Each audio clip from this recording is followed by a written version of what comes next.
ಈ ಶಿರೂರು ಗುಡ್ಡ ಕುಸಿತದಲ್ಲಿ ನಾಪತ್ತೆಯಾಗಿರುವಂಥವ್ರು ಇನ್ನೂ 3 ಜನ ಸಿಗಬೇಕಾಗಿದೆ. ಅದರಲ್ಲಿ ಜಗನ್ನಾಥ್ ಅವರು ಕೂಡ ಒಬ್ಬರು. ಇವತ್ತಿಗೆ 11 ದಿನ ಆಗೋಗಿದೆ.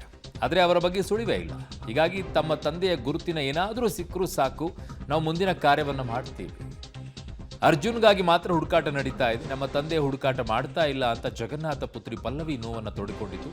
ಈ ಕುರಿತು ನನ್ನ ಸಹೋದ್ಯೋಗಿ ನವೀನ್ ಸಾಗರ್ ಪ್ರತ್ಯಕ್ಷವಾಗಿ ಒಂದಿಷ್ಟು ವರದಿಯನ್ನು ಕೊಟ್ಟಿದ್ದಾರೆ, ನೋಡೋಣ.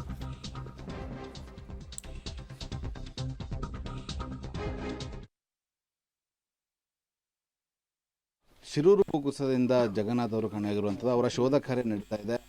ಅಮ್ಮ ಈಗ 12 ದಿನ ಆಯಿತು, ಇನ್ನೂವರೆಗೂ ಕೂಡ ಅವ್ರು ಬರ್ತಾ ಇಲ್ಲ. ಏನಾದ್ರು ಸರ್ಕಾರದಿಂದ ಏನಾದ್ರು ಬರ್ತಾರೆ, ಹೇಳ್ತಾರೆ ಮಾಡಿಕೊಡ್ತೀವಿ, ಹುಡುಗಿ ಕೊಡ್ತೀವಿ, ಹಾಗೆ ಹೇಳ್ತಾರೆ, ಹೋಗ್ತಾರೆ. ಇನ್ನೂ ಇಲ್ಲ. 12 ದಿನ ಆಯ್ತು, ನಾವು ಕಾಯ್ತಾ ಇದ್ದಾರೆ, ಸಿಗೋದು ಇನ್ನೂ ಇಲ್ಲ. ಈಗ ಅರ್ಜುನ್ ಅವರಿಗಾಗಿ ಹುಡುಕಾಟ ನಡೆಸ್ತಾ ಇದ್ದಾರೆ. ಆದರೆ ನಿಮ್ಮ ಜಗನ್ನಾಥ್ ಅವರು ಇರೋ ಲೋಕೇಶ್ ಅವರು ಅವ್ರದ್ದೆಲ್ಲ ಕಡೆಗಣಿಸ್ತಿದ್ದಾರೆ. ಈಗ ಎಲ್ಲದಕ್ಕೂ ಅರ್ಜುನ ಅಂತ. ನಮ್ಮ ಮನೆಯವ್ರದ್ದು ಏನೂ ಹೇಳೋದಿಲ್ಲ, ಮಾತಾಡ್ಬೇಕಂತಾರೆ, ಗೊತ್ತಾಗೋದಿಲ್ಲ. ಅವರ ಮಗಳು ಕೂಡ ಇದ್ದಾರೆ, ಅವ್ರನ್ನ ಕೂಡ ಮಾತಾಡಿಸ್ತೀನಿ. ನೀವೇನೇ ಹೇಳ್ತೀರಾ ಸರ್?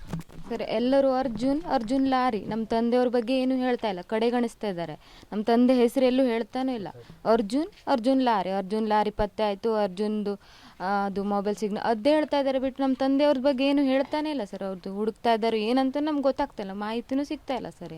ಏನಾದರೂ ಸರ್ಕಾರದವರು, ಇಲ್ಲಿಯ ಅಧಿಕಾರಿಗಳು ನಿಮ್ಮನ್ನ ಏನಾದ್ರು ಭೇಟಿಯಾಗಿ ಈ ಥರ ಹಿಂಗೆ ಹುಡುಕ್ತಾ ಇದ್ದೀವಿ, ಈ ಥರ ಸರ್ಚಿಂಗ್ ನಡೀತಾ ಇದೆ ಅಂತ ಹೇಳಿದ್ರು? ಹೌದು, ಅವ್ರು ಹೇಳಿದ್ರು.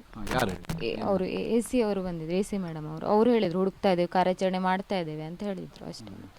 ಅದು ಬಿಟ್ಟು ಮತ್ತೇನು ಹೇಳಿ. ಈಗ ನೀವೇನು ಹೇಳಕ್ಕೆ ಇಷ್ಟಪಡ್ತೀರಿ? ಯಾಕೆಂತಂದರೆ 12 ದಿನ ಆಯಿತು, ಕಾಯ್ತಾ ಇದ್ದೀರಿ, ಇದಾರೋ ಇಲ್ಲೋ ಏನೂ ಗೊತ್ತಾಗ್ತಾ ಇಲ್ಲ, ಒಂದು ಏನೂ ಸಿಗ್ತಾ ಇಲ್ಲ. ಇಂಥದ್ರಲ್ಲಿ ಏನು ಹೇಳಕ್ಕೆ ಇಷ್ಟಪಡ್ತೀರಿ? ಏನೂ ಇಲ್ಲ ಸರ್. ನಮ್ಮ ತಂದೆಯವ್ರ ದೇಹ ಒಂದು ಹುಡುಗಿ ಕೊಟ್ಟರೆ ಸಾಕು. ಅವರು ಸಣ್ಣ ಸುಳಿವು ಸಿಕ್ಕಿದ್ರೂ ಸಾಕು ಸರ್, ಒಂದು ಮೂಳೆ ಸಿಕ್ಕಿದ್ರೂ ಸಾಕು ಅವ್ರದ್ದು ಅಂತ. ಅವರು ಅಂತ ಒಂದು ಗೊತ್ತಾದರೆ ಸಾಕು ಸರ್. ಅವ್ರಿಗೆ ಒಂದು ಮುಕ್ತಿ ಕೊಟ್ಟರೆ ಸಾಕು ನಮಗಷ್ಟೇ. ಅಂತ್ಯಕ್ರಿಯೆ ಏನಾದರೂ ಮಾಡಿ ಅಲ್ಲಿ ತನಕ ನಮ್ಗೆ ಸಮಾಧಾನ ಇರೋದಿಲ್ಲ ಸರ್. ಅಷ್ಟೇ ಸರ್. ನಮ್ಮ ತಂದೆಯವ್ರನ್ನ ಹುಡುಗಿ ಕೊಡಿ, ಅವ್ರು ಸುಳಿವಾದರೂ ಸಿಗೋ ಥರ ಮಾಡಿ ಅಂತ ಕೇಳ್ಕೊತೀವಿ ಅಷ್ಟೇ ಸರ್. ಈಗ ಸರ್ಕಾರದಿಂದ ನಿಮಗೆ ಆಶ್ವಾಸನೆ ಕೊಟ್ಟರು, ಕೆಲಸ ಕೊಡಿಸ್ತೀವಿ, 3 ಜನರಿಗೂ ಕೆಲಸ ಕೊಡು. ಒಂದು ಕಡೆ ಕುಮಾರಸ್ವಾಮಿ ಅವರು ಖಾಸಗಿಯಾಗಿ ಕೆಲಸ ಕೊಡಿಸ್ತೀನಿ ಅಂದರು, ಇನ್ನೊಂದು ಕಡೆ ಜಿಲ್ಲಾಡಳಿತದಿಂದ ಕೂಡ ಹೇಳಿದರು. ಈಗ ಏನು ಏನಾದರೂ ಇದಾಗಿದೆ? ನಮ್ಮ ತಂಗಿಗೆ ಅಲ್ಲಿ ಕುಮಟಾ AC ಆಫೀಸಲ್ಲಿ ಔಟ್ಸೋರ್ಸಿಂಗಲ್ಲಿ ಕೆಲಸ ಕೊಡಿಸ್ತೀನಿ ಅಂತ ಹೇಳಿದ್ದಾರೆ ಸರ್. ಡಾಕ್ಯುಮೆಂಟ್ಸ್ ಎಲ್ಲ ತಂದು ಕೊಡಿ ಅಂತ ಹೇಳಿದ್ದಾರೆ ಅಷ್ಟೇ ಸರ್. ಏನು ಹೇಳಿಲ್ಲ ಸರ್ ಅಷ್ಟೇ. ಸದ್ಯ ಇಡೀ ಕುಟುಂಬ ಈಗ ಜಗನ್ನಾಥ್ ಅವ್ರಿಗಾಗಿ ಕಾಯ್ತಾ ಇರುವಂಥದ್ದು. ಒಂದು ಮೂಳೆ ಸಿಕ್ಕಿದರೂ ಸಾಕು, ನಾವು ಉಳಿದ ಕಾರ್ಯಗಳನ್ನು ಮಾಡ್ತೀವಿ ಅಂತ ಕಾಯ್ತಾ ಇದ್ದಾರೆ. ಅರ್ಜುನ್ ಅವರಿಗೆ ಕೊಟ್ಟಂತಹ ಮುಖ್ಯವನ್ನು ಏನು ಅವರಿಗೆ ಕೊಟ್ಟ ಬೆಲೆಯನ್ನು ನಮ್ಮ ತಂದೆಯವರಿಗೆ ಕೊಡ್ತಾ ಇಲ್ಲ ಅನ್ನೋಂತಹ ಒಂದು ದುಃಖದಲ್ಲಿ ಮಾತನ್ನು ಹೇಳ್ತಾ ಇರುವಂಥದ್ದು, ಹುಡುಕಿ ಕೊಡಿ ಅನ್ನೋಂತಹ ಬೇಡಿಕೆಯನ್ನು ಹೇಳ್ತಾ ಇರುವಂಥದ್ದು. ಕ್ಯಾಮರಾ ಸುರೇಂದ್ರ ಜೊತೆ ನವೀನ್ ಸಾಗರ್, ಪಬ್ಲಿಕ್ TV, ಕಾರವಾರ.